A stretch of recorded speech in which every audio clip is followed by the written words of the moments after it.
What if I told you that a car your grandfather could have bought for $3,000 is now worth more than some people's homes? Post-war America gave us chrome, tailfins, and some of the most breathtaking machines ever built. A select few survived, preserved, restored, and passed through the hands of collectors who understood exactly what they were sitting on. Today, those survivors command jaw-dropping prices at auction. We're counting down the 10 most valuable American classic cars of the 1950s. Let's get into it. Number 10.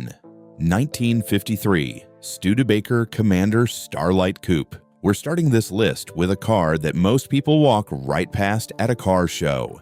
And that's a mistake, because the 1953 Studebaker Commander Starlight Coupe might be the most underrated design achievement of its era. This wasn't just a car, it was a vision of the future, penned by the legendary industrial designer Raymond Loewy and his studio. While every other American automaker was stacking chrome and adding bulk, Loewy went in the opposite direction: low, aerodynamic, and slender. The Starlight Coupe's distinctive wraparound rear window gave drivers a panoramic view that felt nothing short of futuristic. It broke every convention of early 50s design and foreshadowed the aerodynamic revolution that would define the next decade. Under the hood sat a robust 232 cubic inch V8 engine delivering solid, dependable performance. But it's not the engine collectors are paying for. It's the story. A car that dared to look different when everything else looked the same. What makes this even more remarkable is context. Studebaker was an independent automaker with a fraction of the resources of Ford, GM, or Chrysler, yet they outdesigned all of them in 1953. The Starlight Coupe won the Industrial Designers Institute Award that year, one of the highest honors in American design at the time. Loewy himself considered it among the finest work of his career, a career that also included the Coca-Cola bottle silhouette and the Air Force One livery. When a designer of that caliber calls something his best work, you listen. Today, pristine examples of the Starlight Coupe trade hands in the range of $30,000 to $60,000 for well-restored models, with exceptional concours quality specimens pushing beyond that. It's one of those cars that automotive historians agree is deeply undervalued relative to its importance. That means right now may be exactly the right time to get one before the market catches up. Number 9. 1957 DeSoto Adventurer. Most of you have probably never owned a DeSoto. In fact, most of you probably know the brand is gone, discontinued in 1960 after a brutal drop in sales. But before DeSoto went dark, it gave the world one final masterpiece, the 1957 Adventurer. Think of the Adventurer as DeSoto's goodbye letter. And what a letter it was.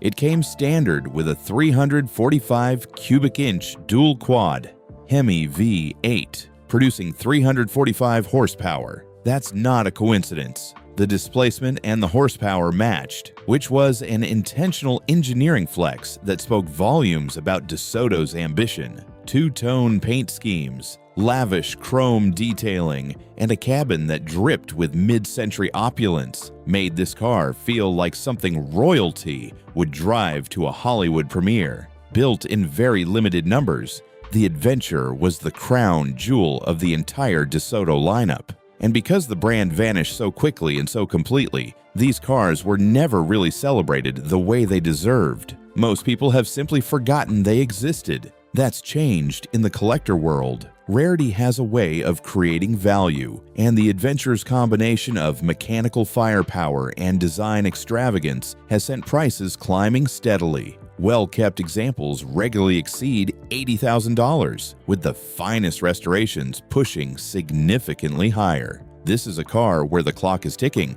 As the brand's story becomes better known, so does demand. And here's something that surprises most people when they learn it. The 1957 Adventurer was also a formidable racing machine. It competed on the NASCAR circuit and set multiple speed records on the sands of Daytona Beach. A luxury cruiser that could also outrun the competition on a racetrack. That combination is exactly what makes this car so compelling to today's collectors. Number 8. 1956 Chrysler 300B. Before muscle cars had a name, there was the Chrysler 300, and the 1956 version, the 300B, was quite literally the most powerful production car in America at the time. Let that sink in. 1956. And Chrysler was producing a car with 340 horsepower as the standard output, with an optional 355 horsepower version available. For context, this was an era when most family cars were struggling to hit 200. The 300B didn't just compete, it dominated. It was the first car ever to offer 1 horsepower per cubic inch of displacement, a benchmark that the automotive world hadn't even imagined chasing yet. Chrysler called it the beautiful brute. That phrase tells you everything. It was elegant, a long, low-slung body with tasteful chrome and a commanding presence. But underneath that elegance was a firepower HEMI V8 engine that sounded like thunder at idle and like a rocket at full throttle. At a time when most American cars were focused on comfort and chrome, the 300B was built to go fast. Many automotive historians point to the Chrysler 300 series as the true origin of the American muscle car, and the 300B is arguably the most significant model in that lineage. Today, top condition examples fetch between $120,000 and $180,000 at major auctions. It's a car that changed the definition of performance, and the market knows it. One more thing worth mentioning, the 300B wasn't just fast on the street, it dominated NASCAR. Chrysler's 300 Series cars won the NASCAR Grand National Championship in both 1955 and 1956. That racing pedigree isn't a footnote, it's a foundational part of this car's identity and a significant driver of its collector value today. When you buy a 300B, you're buying a proven race-winning machine in a luxury suit. Number 7. 1957 Continental Mark II. If the Chrysler 300B was the muscle of the decade, the Continental Mark II was its soul. Ford created the Continental division as a separate luxury brand, distinct from Lincoln, with one goal: to build a car that could compete with the finest automobiles on Earth. The Mark II was that car. Unveiled in 1955 and sold through 1957, it was the most expensive American-made automobile of its era, with a sticker price of over $10,000. In the mid-1950s, that was an almost incomprehensible sum, equivalent to roughly $115,000 in today's money. What you got for that price was extraordinary. Long, low, and perfectly proportioned, the Mark II wore no excess chrome, no tailfins, no gimmicks, just pure, restrained elegance. Every car was hand-assembled and individually inspected. The factory even reportedly rejected the carpets multiple times on a single car until the fit was perfect. Ford famously lost money on every single one they built because profit wasn't the point. Legacy was. Fewer than 3,000 Mark IIs were sold across its entire production run. Today, only about 1,500 are believed to remain on the road. Hagerty, the collector car insurer and authority on classic car values, identifies the Mark II as one of the most valuable 1950s American collector cars in existence. Concours quality examples command $132,000 and beyond. And according to valuation data, buyer interest is actually skewing younger, which means demand isn't fading, it's growing. Number 6. 1957 Ford Thunderbird, 7,911. That's how many 1957 Ford Thunderbirds were built, and every single one of them is a piece of American automotive poetry. The Thunderbird launched in 1955 as Ford's answer to the Chevrolet Corvette. But where the Corvette was a raw, sports-focused machine, the Thunderbird was something entirely different. It was personal luxury, comfortable, stylish. A car you'd want to be seen in, whether you were driving down Sunset Boulevard or pulling up to a country club.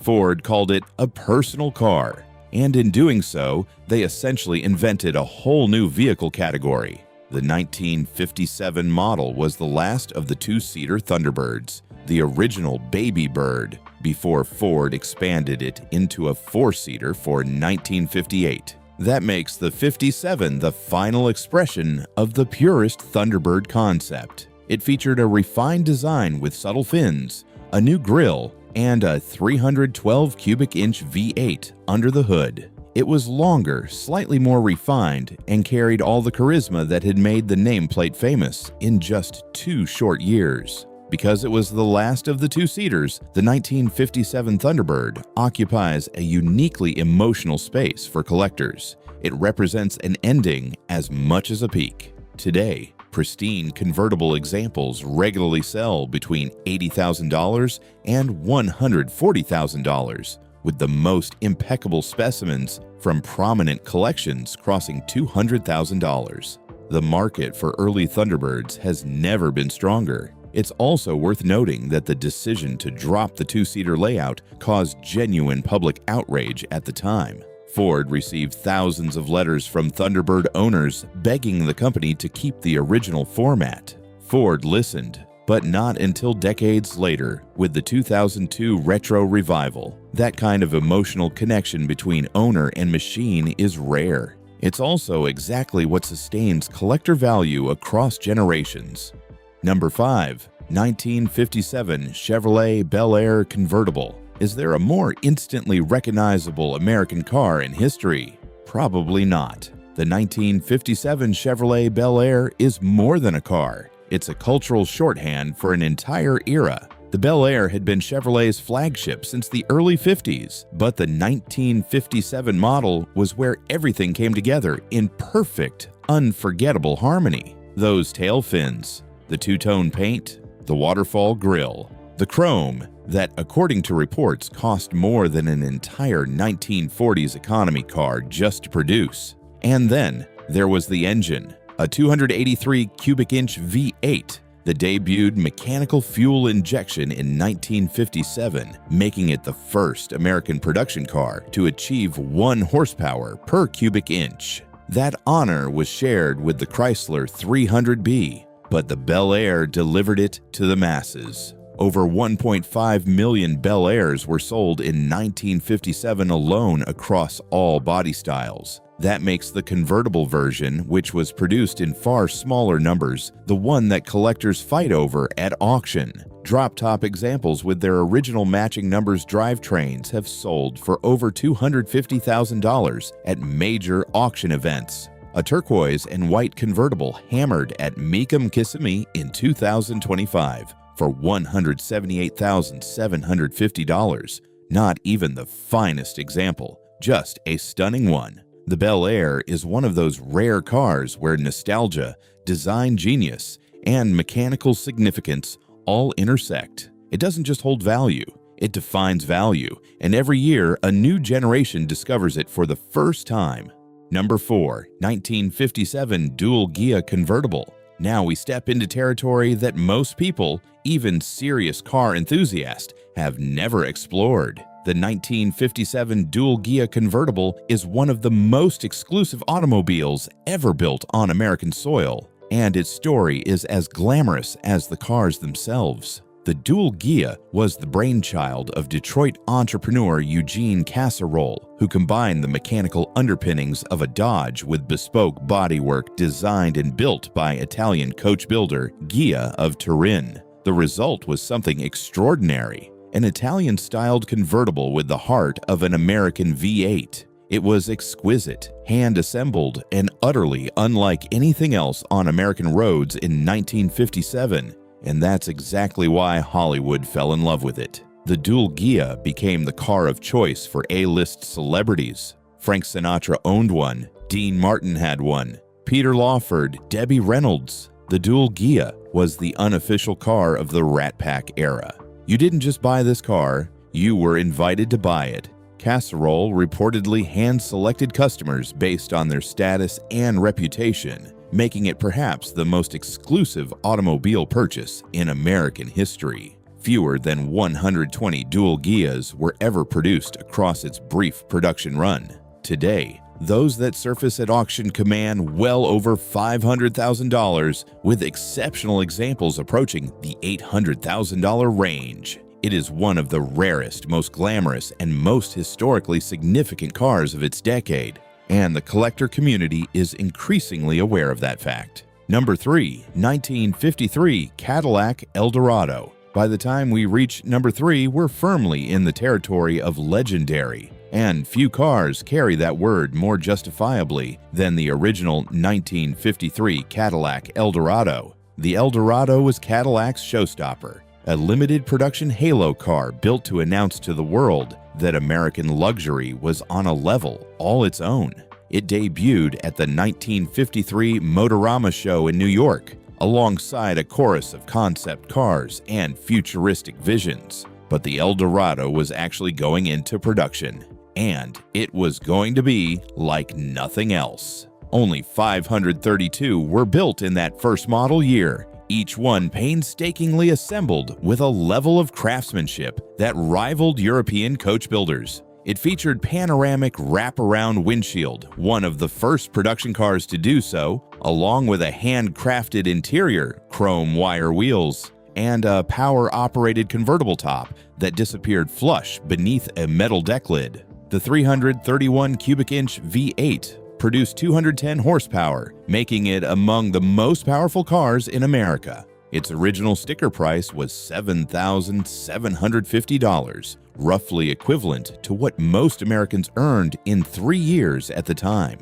Today, the 1953 Eldorado is a revered artifact of American luxury. Pristine examples have sold at auction for $350,000 and above, with the most historically significant and Concours quality cars reaching even higher. Its combination of extreme rarity, revolutionary design, and historical importance as the nameplate that launched one of Cadillac's longest-running and most beloved model lines makes it irreplaceable. Number 2. 1953 Chevrolet Corvette. 300 is the entire global production run of the 1953 Chevrolet Corvette, and today, far fewer than that original 300 remain in existence. America's most beloved sports car started life as a concept vehicle shown at the 1953 General Motors Motorama. The response was so overwhelming that Chevrolet rushed it into production, and when they did, they made history. The Corvette was the first mass-produced American sports car to feature a fiberglass body.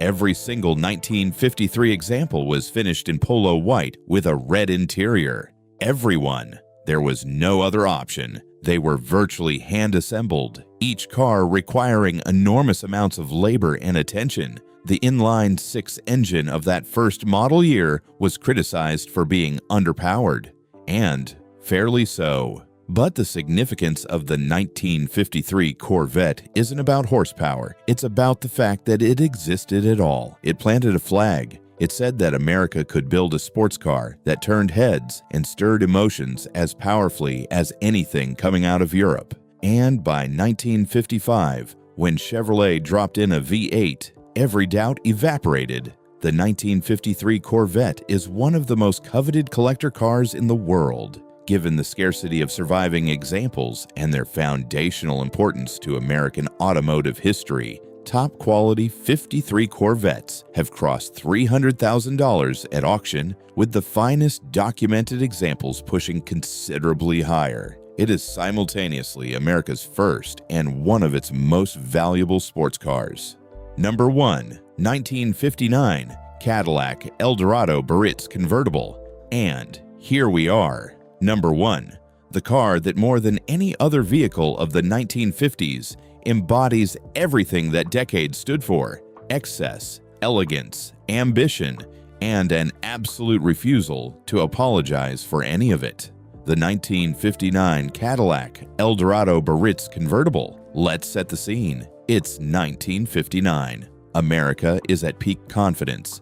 The space race is underway. Hollywood is golden.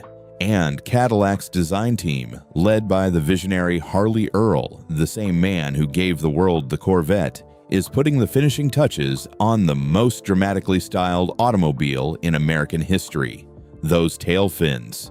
You've seen them. You've probably seen them in movies, in photographs, in museums, but nothing prepares you for standing next to one in person. Those tail fins rise nearly 4.5 feet off the ground at their highest point. They are not subtle. They are a declaration.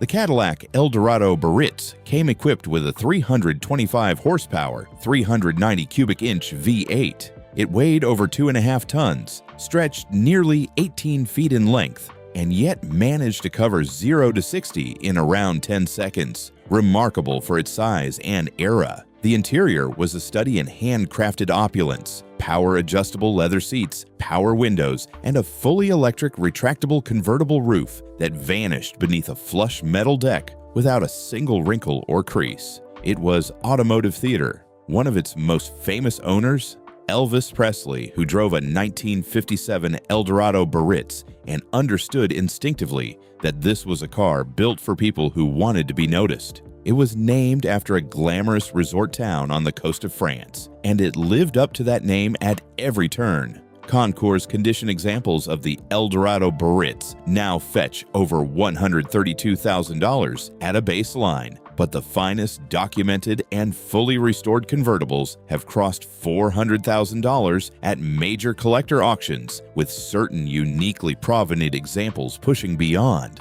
As a capstone to the most flamboyant decade in American automotive design, the 1959 Eldorado Biarritz convertible sits alone at the pinnacle. It is not just the most valuable car on this list. It is the most American car ever built. 10 cars, 10 stories, and every single one of them is still gaining value as you watch this. Which one would you park in your garage? The rat-packed glamour of the Dual-Ghia, the raw muscle of the Chrysler 300B, or that outrageous 1959 Eldorado Biarritz? Drop it in the comments. If you enjoyed this, hit like and subscribe. Next video is just as legendary. Thanks for watching. Until next time, keep your eyes on the road and your dreams in the fast lane.